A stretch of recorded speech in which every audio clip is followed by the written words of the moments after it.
it all begins last week when TikTok finally struck a deal for the to sell to a new U.S. entity. Now, you had mentioned to me that our friend Matt, who is a creator in our area, was saying that he was wondering whether the algorithm was going to be different. Do you want to tell me a little bit about what your conversations with Matt have been kind of like? Yeah, so Matt is generally a short form creator doing longer form on YouTube now.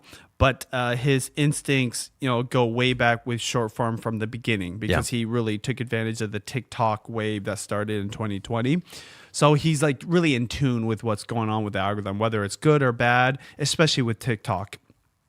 And it's no secret. He's not like the biggest fan of TikTok. He loves YouTube and other platforms. But TikTok, you could say, is what made him mega famous. He has so many viral videos on there. And he's always asking the question, like, when is TikTok gonna finally get everything together, right?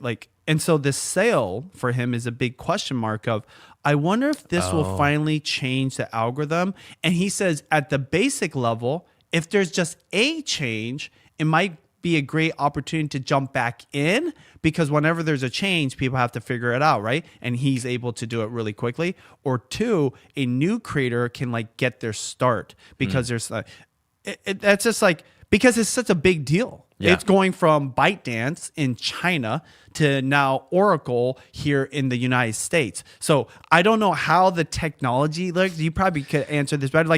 They literally shifted the ownership and the management of it. And so in that process, did they also sell the algorithm? But even if they sell the algorithm, algorithms change. Yeah. But now it's being managed by a different management, right? Yeah, I mean, there's a whole bunch of little details here that might help us answer these questions. This is why I want to talk about it here, because there's so much nuance in this, but there is a bottom line, which is that the algorithm is going to change slightly, and they've announced that. So it's going to fork at least. There's a level of forking, where this is going to be different for U.S. creators or U.S. economy versus the rest of the world. So the first question is something that we've been asking for this whole time, which is are you going to need to install a new app? Well, that would have been a huge deal. It could have been cataclysmic, catastrophic for creators. The answer is no. Fortunately, you're not going to need to install a new app. There's more from Emma Roth at The Verge, where she says the joint venture says the app will maintain quote-unquote interoperability with TikTok used by the rest of the world while providing users with a global TikTok experience. The same goes for US-based creators. The site adds that TikTok US will ensure that creators can discover them, or users can discover them on a global scale. And here's where it gets into the algorithm, which is that TikTok's US arm will, however, use a new version of the platform's algorithm that the joint venture will retrain, test, and update using only US user data. Wait, joint venture. So there is a joint venture with ByteDance? So it's 19% ByteDance, 15% Oracle, and then I think there's a little bit of Saudi ownership. There's one other owner, and then the rest is filled in with a bunch of smaller investors overall. So ByteDance owns about 20% of the company overall. That said, a lot of the leadership has changed as well. There's a new CEO. There's a new COO. The former US CEO has moved to I think take control of operations for the global one, not for the US one. And so the leadership has changed, the ownership has changed, and the algorithm is going to change too. Little backstory of why this is even happening to TikTok, because I'm into geopolitics and just everything that's happening in the world in relation to America. There is speculation, I guess maybe it was true to a certain degree, that TikTok was a propaganda arm, basically, or a means of control and influence on the American people by China. Okay, this is why the Congress got involved, because they had a big presentation about this. And I follow some other, they're YouTube creators, but they work in the real world, intelligence, right? They do intelligence work, and they're hired as a private consultant, saying that this is a big win for America. So this was not, some people think it's just Trump wanting to win, or it's a greed thing, or even our economy. There's definitely probably some elements of that, who's the biggest fan of this happening? Meta, right? Very true. Okay, there's incentives for them. But ultimately, why this is a big deal, and why, going back to what Matt said, could be true, they wanted to be able to observe and control the algorithm Yes. to make sure that it was positive for the users here in our country and not negative and not a detriment. So naturally, if that's the case, then the algorithm probably will change. And this is why someone like Matt would be like, it's probably a good time to get started. I don't use TikTok at all. So I don't know. I can't speak to it. You could, in the comments, let us know if you see this happening. But I think it's very likely that there is going to be a window. How like game changer is that? Is how much leverage is it going to give you? It's going to jumpstart your stuff. I don't know, but it's definitely worth just doing. Like getting back into it. Yeah. But it is interesting that like this is the end of this huge battle that had so much attention, and then it's just like, boop, done. Moved on to a new thing. Move on. I mean, I am a big believer in the fact that change leads to opportunity for people. But the question is that the opportunity that you want to strike, right? If you're going to be jumping, just like we've talked about always on this show, but so much today, do you really want to be competing in that short form space, or do you want to go into long form where there's less competition and I would argue more opportunity? To me, I think the answer is clear. So, I mean, if you already have an idea for the type of content you want to create, if you've already got an existing business, I think that Matt is 100% right to say, hey, listen, I have tons and tons of years of experience. I should take advantage of it and try and like jump the gun a little bit here and beat everybody else to the punch because I know I can do it. But if you're somebody who's starting fresh or somebody who's starting new or looking for a new chapter, well, geez, do you really want to throw yourself into all these kind of mixes and fights of all these things where there's a lot of uncertainty? To me, the answer would be no, but that's just my personal opinion about things. Speaking of competition, we're dual streaming this. Yeah. And every time I look at my phone, I'm just looking at the dual stream because it's so crazy. We're on the YouTube Shorts tab. So you can't, I don't know if he can zoom, but this is a YouTube Shorts tab, okay? So you want to talk about competition. This is the ultimate competition. Now, right now, we're just getting started. We don't have a huge audience, okay? Creators just jump on whenever they can, the on-demand. But I'm saying, what happens when this show gets bigger? What happens when other live stream shows get bigger? It's funny because we're talking about how AI is creating all this content that's going to compete against us. Humans can actually do it too. Yes. Like actually in a huge way that is going to be more appealing than AI slop. Yes. Because it's real. People will always choose the real over the fake, right? Until the fake is really good. But that's why in a way, I'm not just saying this so that you can survive. I'm saying this because it's a huge opportunity. And it's crazy. Like I geek out on seeing me on the Shorts tab because I don't upload a YouTube Shorts, but I'm on the YouTube Shorts tab because my live stream is dualed both to the normal viewing page that everyone is used to and now the YouTube Shorts. And there's a lot of people live streaming more and more now. So yeah, and we've been repurposing this content also. I mean, you get the fact that we are sort of getting a live edit here from our producer Neutrally, right?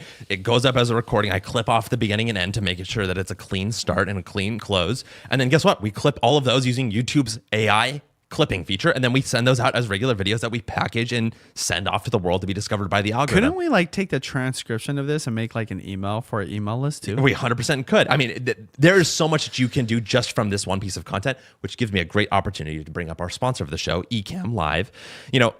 The theme of today's ad reads is that Ecamm is all about creating once, very intentionally, and getting more value from every recording. The first time we talked about Benji's ability to do that on his cooking channel when he's doing his cooking live. He uses it for his vlog. He gets a replay just like we do for this show, but he also can sometimes edit them down into vlogs themselves.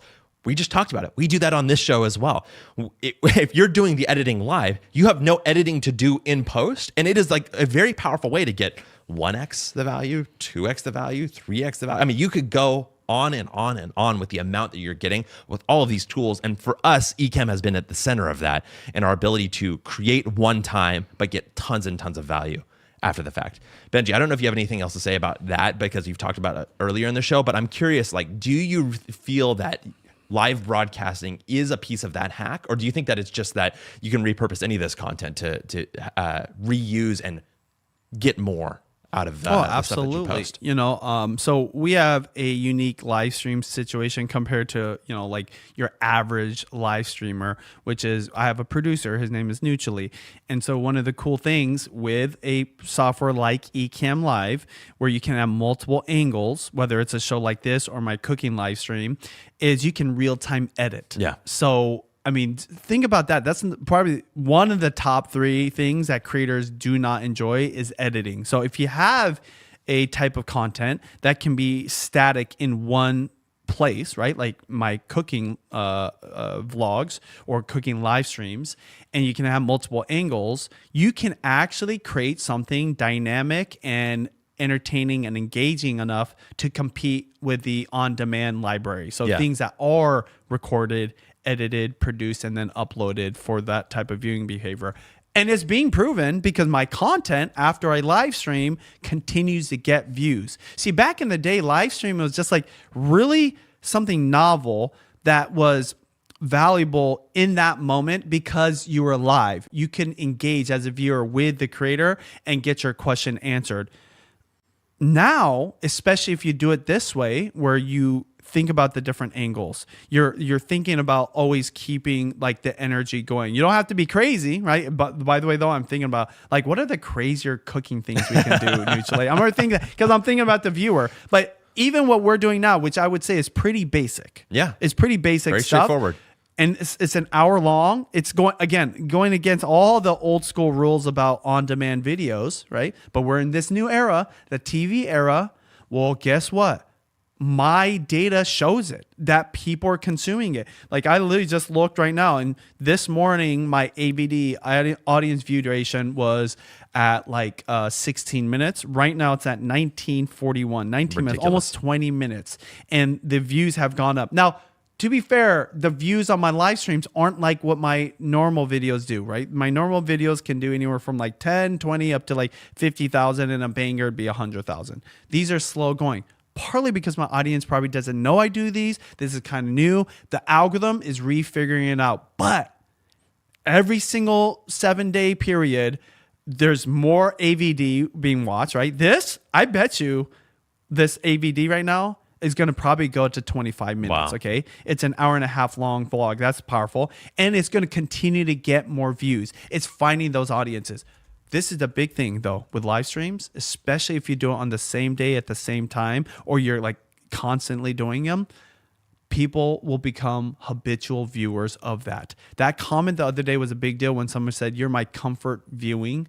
You're like the comfort vlogger. That's what sounds kind of strange, but that is a thing that's been a case from the beginning. Think about you guys. There's probably things when you're like free, right? Like you just got off of work, or maybe you have a break, or maybe like you're running some errands or doing some chores that you just like listening to in the background. If you can be that creator, that's the comfort vlogger or comfort live streamer, that is like game changer. And then they're just hanging out with you. Yeah. Now, I'm not saying you can do anything. I'm just saying like it's not as hard to compete if it's just having to be highly produced. So going back to Neutrally, we live stream almost like it was an edited vlog, except it's not. So it's a lot less work, a lot more ROI. And over time, what I know, because when I first started doing my new vlogs, which by the way, I'm still advocate for, we have Vlogging Academy. I think the link is down below. If you're into vlogging and want to start a vlog channel, I teach all that. But what I'm saying is when I started my vlogs, they were like at 5,000-6,000 views, and they moved up to like 50 to 60,000 views. In some cases, like 500,000 views. So my live streams, I believe that they will continue to grow in views. People will want them and they value them, and it'll become part of their schedule, habitual viewing, and my live streams will be their comfort content. And then it's just a matter of doing it more and more and being a little bit better every single time. I'm already seeing that right now through the data, because people aren't leaving on for 20 minutes by accident. That's because there is enough value. I might be the value. I don't know, right? Like I try to be pretty humble about this. Like, I'm so entertaining. Like I'm not. Like I'm not like this like super chef, but I'm consistently doing it. And also my history with my wife on It's Judy's Life or Family Vlog channel, all that comes into play. What I'm trying to say is this. Live streaming is the biggest hack for content right now. And there's never been so much ROI, return on investment, the stuff you can do, and we're using Ecamm Live to do that. Yeah, I mean, but they tell us that they think that you don't need more gear, you need a better system, and I 100% believe that, and that is exactly how we've gotten so much from these live streams that we've done. And if you're interested, you can see how it works for yourself by starting a free trial at the link in the show notes and using code BenjiTV15 for 15% off your first month. Thank you so much to Ecamm Live for sponsoring the show.